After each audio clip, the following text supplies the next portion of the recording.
Alright, so Yoimiya is getting a rerun soon. Yes, it's in 3 days. Yeah, she's an amazing unit. Still, she's always had competition when it comes to damage, but she's one of the units that is the most comfortable. All you have to do is just press your E, left click as much as you can, as fast as you can. So my Yoimiya is on R5 Rust, and if you've been playing this game for a while, you most likely have a few copies of Rust. And it's very similar to her signature weapon.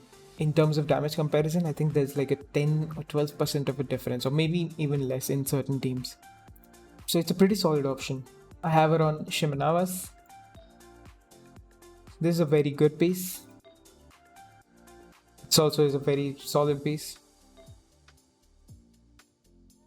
This could be better, but it's still quite good.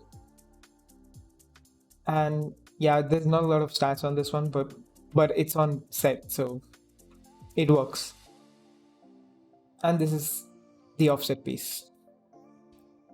Her current stats look like this: 66, 178. Crit rate is a little low. I do have to sometimes fish for the crit on her 5th attack, because her 5th attack in chain is the most powerful. I have her at 10, 9 and 6 because I never use the ultimate. If you're playing her on Shimanavas, you should avoid using your ultimate in most cases, because if you do, then you won't have 15 energy to activate Shimanava's 4-piece effect. This is the team that I usually go with. It's very comfortable, and when you have Rust equipped, you get a lot of attack percent. So Bennett's attack buff is sort of redundant and not that useful as Yunjin's buff, especially if you have Yunjin at C2 or at C6. If not, then I would suggest just using Bennett. Now let's refresh Jungle's shield. Yelan's ultimate. Yunjin and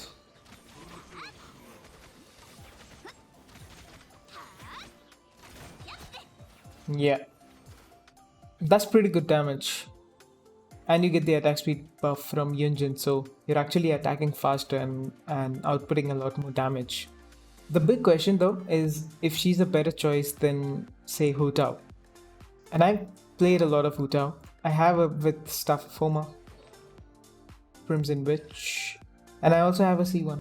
But if we compare them at C0 with their signature weapons, Hu Tao does more damage, but she's not as comfortable to use as Yoimiya. Yoimiya's biggest strength are when you're doing commissions or when you're in overworld and you're just exploring the map. It's very easy to just activate Zhongli's shield and then start Yelan's ultimate and then just normal attack anybody that you would face in open world. Usually they're not very strong, and when you're clearing content, you need to make sure you're taking Yoimiya when you're only facing single target opponents or at max like 2 or 3 opponents. If you're facing multiple opponents with big HP pools, then it will get a little difficult to clear them with Yoimiya because her damage is completely single target. I haven't compared them directly, but I don't even think she does more damage than Linny. But in my opinion, Linny is even more complicated than Hu Tao. You need to make sure you're getting the stacks by performing charge attacks, and then you have to make sure that when you reach 60% HP, you're healing him from somewhere so that he can then lose his HP again with his charge attacks, and that way you build up those stacks. So it gets very confusing with these characters, but not with Yoimiya. Yoimiya is very comfortable and she does a very decent amount of damage with a F2P build with decent artifacts and F2P or gacha weapons. The other thing that I like more about Yoimiya than Hu Tao is with Hu Tao you cannot only take Yelan, because Yelan's Hydro application just does not fulfill Hu Tao's Pyro application. It doesn't overwhelm her Pyro application. So what happens is Yelan's ultimate will be the one that's actually proccing the Vaporize. But with Yoimiya, she vaporizes on her first, third and fifth hit. And it works very well with Yelan as well as Xingqiu. With Yoimiya, you could also play her in a solo pyro team. Like you could only do pure pyro damage and not vape anything. You use Zhongli. With Archaic Petra, you use Bennett or Yunjin and you use Kazwa.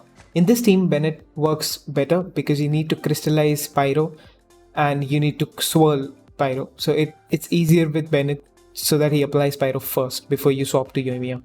So, in short, do I think she's still worth it? Maybe. Depends. If you want a character that's comfortable to play and deals a decent amount of damage and even good damage if you can get the weapons and the artifacts and build her properly, you will get very good damage. So, yes, she is pretty good, but then you also have things like events and domains in events that have big groups of enemies and who have a lot of enemies with a good amount of HP pool. You have Spiral Abyss, which sometimes has waves of enemies, and that's not always the best place to use Yoimiya. You can still do most of them, but in those scenarios, there are a lot of other characters that would do very well than Yoimiya comparatively. So if you use her strengths properly and if you use her in places that she shines at, I think she's one of the best units in the game. Like I've probably have like 30 friendship on Yoimiya. Meanwhile, my C1 Hutao is at 8 and my Lini is at 7 because most of the times you just don't want to think that much. And if you're like me, you're really gonna enjoy Yoimiya. And if you did enjoy her part in those stories and you do like the character, I don't think you'll regret pulling for her.